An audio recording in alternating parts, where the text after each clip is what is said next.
Does God exist? There are many different arguments debating about this topic. Today, we're going to talk about the ontological and cosmological arguments. The concepts of the cosmological argument are that everything has a cause and an effect. The first cause itself has to be uncaused, and that the universe has to have been created by someone, and that entity is God. To give a clear example, we don't see things appearing out of nothing on a daily basis. There has to be a cause for it. Here are the facts. The accepted view in science today is that the universe, time, and energy and matter all came into existence at a finite time in the past. Whatever began to exist has a cause. Therefore, the universe has a cause, something that created it. What's interesting is that the two ideas the cosmological argument attempts to get the unbeliever to acknowledge are 1. Something or someone caused the universe to come to existence, and 2. Something or someone is maintaining the universe at this moment.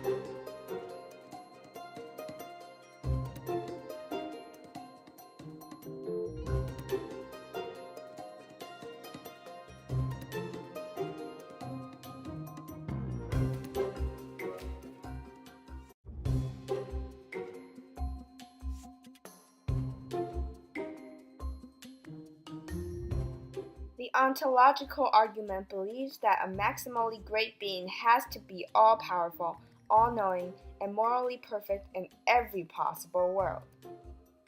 If there is a possibility that God exists, then it means he does exist in the possible world. For example, a unicorn doesn't exist, but its existence is a possibility in another possible world. Therefore, in some other possible universe, it may exist. Here's another one. A married bachelor, a square circle, and the smell of blue are not logically coherent.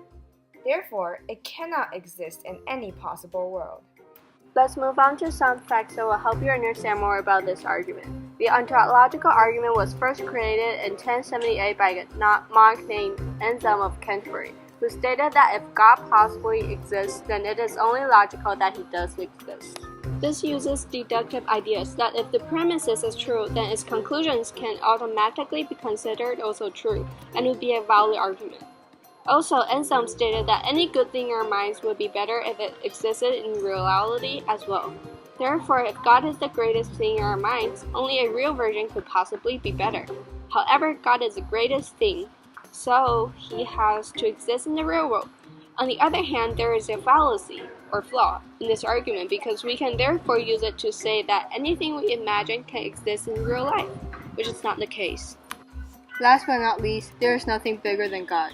If there is, that entity will be God. He exists in our mind, defined as a maximally great being, and in order to be that, he must be all-powerful, all-knowing, and morally perfect. The idea is logical, so he exists in a possible world. However, he exists in every possible world, including the actual world, because he is a maximally great being. The idea of a maximally great being is not logical, therefore it is coherent. In the ontological argument, if something can exist in every possible world, then it does exist.